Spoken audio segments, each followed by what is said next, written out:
Welcome to the Iceman Show. Today we're going to be talking about 5 different things. One of them is why people is now using the misogynist words a lot, and I'm going to explain why. Here we go. Right?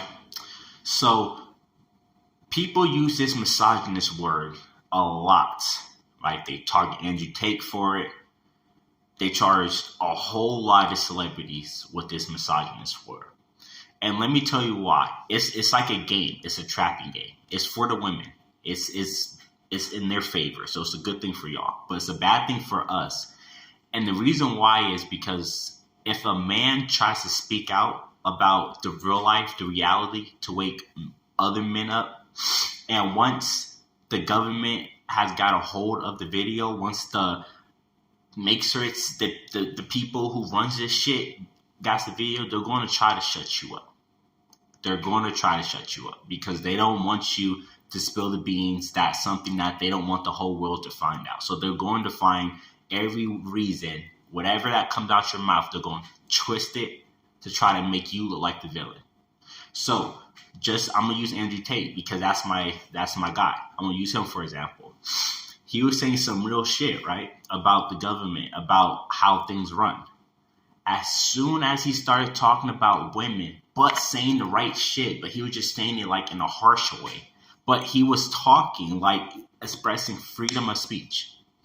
What did they hit him? With the misogynist card, right? All he really said was, you have to be important, not feel. You have to be important in life. You have to be someone in life to get a girl's attention because they're not going to date no broken niggas. And that's the same thing that I be talking about, but he has a bigger platform. So his voice is more important. His voice is more heard because he has a bigger platform than me, you know? But once you start talking about females in that certain way, about like how they process in life and what you have to do to get a female's attention and stuff, they're going to charge you. And they're going to try to shut you down and hit you with that. It's like a red flag, hit you the misogynist card, you know? And I find it unfair is because if you look at it, every damn man that tries to speak out about how this reality works for females, they always hit them with the misogynist card. He's targeting women and then it's around the news and stuff like that. But girls can target us every single damn day and don't get no backlash. But as soon as we flip the switch, as soon as we want to do the same thing, it's a misogynist, you know? So I kind of find it like interesting. Now, the second thing what we're going to talk about is going to be a debatable topic, right? Now, before we do, I'm going to do both sides, so I won't get hit with the misogynist, right? We'll just get that out the way. So we're going to be talking about how women think men use them for their body, right? So let me just ask y'all a couple of questions and answer a couple of questions for y'all. When you guys wear like the tight shit, like the yoga pants and, you know, like try to look cute and shit like that. Here's my thing. When you walk out the house, right, what do you think guys like out of a girl? Tits and ass, right? And pussy. What do you think a girl likes from a guy? A dick, right?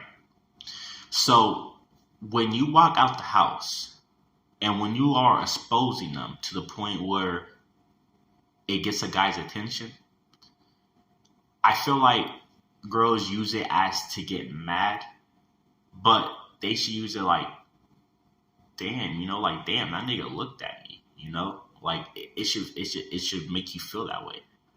And the thing that makes me like curious and kind of like threatens me a little bit is because like they will walk out like ass hanging out and expect like guys not to look, or, you know, like we just don't see like a fat ass just walk past us, you know, like we can't do a 360 and, you know, like take a stare, you know, like a peek, you know what I'm saying? So like stuff like that, it kind of like makes me mad, you know, because it's the same thing. Like me, I wore gray sweatpants the other day, and I caught a few girls looking. It's normal, because it's where your eyes look at, But it's just I'm just tired of like hearing it, like saying like great guys use us for our bodies and stuff, but it's kind of like you're showing it, just like on TikTok. If you look on TikTok and if you look at all the lives, and if you look at girls working out, where do they put the cameras at? Where? Niggas, if you be on lives, where damn well they put it in the back to show their ass, right? Why do you have to put it in the back to work out? Why can't you put it in the front in your face and work out like this? Isn't that more better?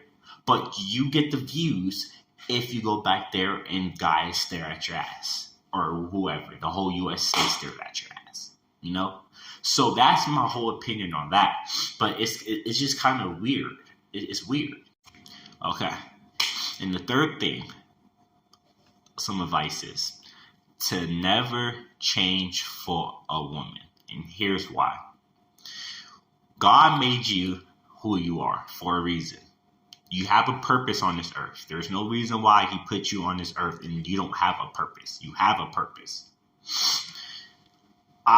For me, would be damned to change who I am, how I act, how I dress, how I spend my money, whatever I do to get one female's attention. And there's billions. Check me out. I'm preaching.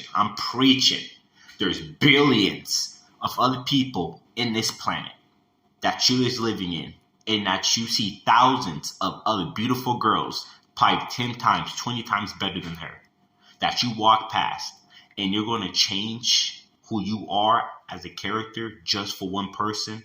That's probably not even right for you. If you have to change who you are, if you have to change your looks, if you have to change your style, if you have to, they're talking with some BS. Oh, if you drop your friends, give me some more attention. If they do any of that, they're not the ones for you. They're not the ones. And God will put a special queen in your life when he feels like you deserved it. When he feels like you did everything that you can in your power every single day, waking up, grinding, getting to the money, making a name for yourself, whatever that you do. If he feels like you are ready, he is going to put a special queen in your life.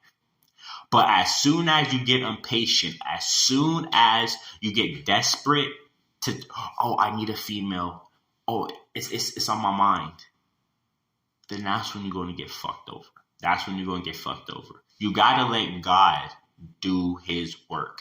You cannot do his work for him. That's his work. You do you. You grind. He is going to reward you with a special queen. But do not get dreads. I know this is the special trend these days. Do not do none of that if you don't want to. Just relax. Do what you got to do to be a high value man. Make a name for yourself. Right? It's going to hurt. No FaceTime calls. No over the sleep. No pussy. No head. No, none of that. It's work. As soon as you make a name for yourself, all that hard work is going to pay off. And that's when he's going to hand you the gift.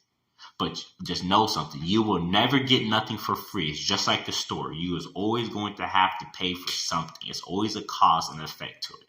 Whatever you want, you are going to have to go through hell to get to heaven. That's just how it is in this world. That's just how it is.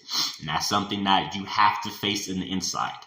You have to face it to be a man. Before you be a man, you have to face anything. And the fourth thing that we're going to talk about today is rejection.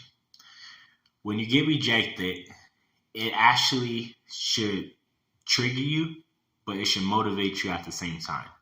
You just got disrespected.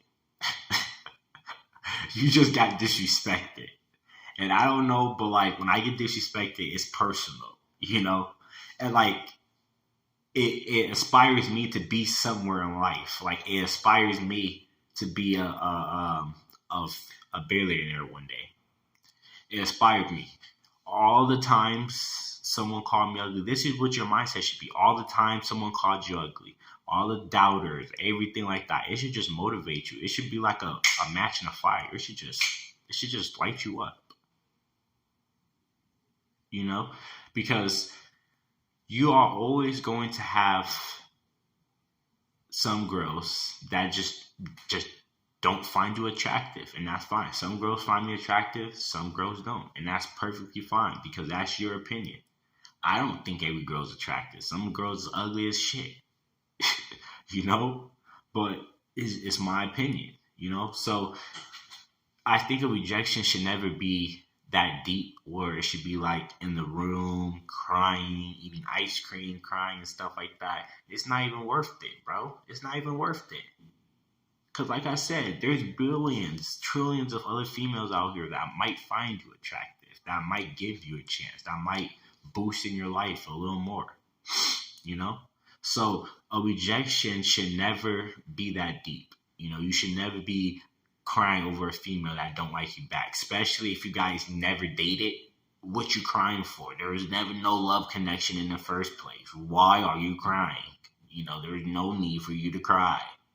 You know, so it's kind of like you have to understand, and you have to put another mind. You have to think about this too, as being a man, is nowadays they ain't no broke niggas. They don't want to date no broke niggas. You know, if you look at Andrew Tate, and if you look at his brothers and stuff meetings, and if you look at everything, what do you think them girls say how much income a man has to have to get their attention? One girl said a meal. The other one says 5 racks. The other one says 5 bands. God damn. You know what I'm saying? Like, what the hell? What do you think this is? You think we Eli Musk in this bitch? What the fuck? You know? Like, that's the thing I don't get. But in 2016, 2014, that's where love was. You know, but nowadays, I don't know what this is, but it threatens me.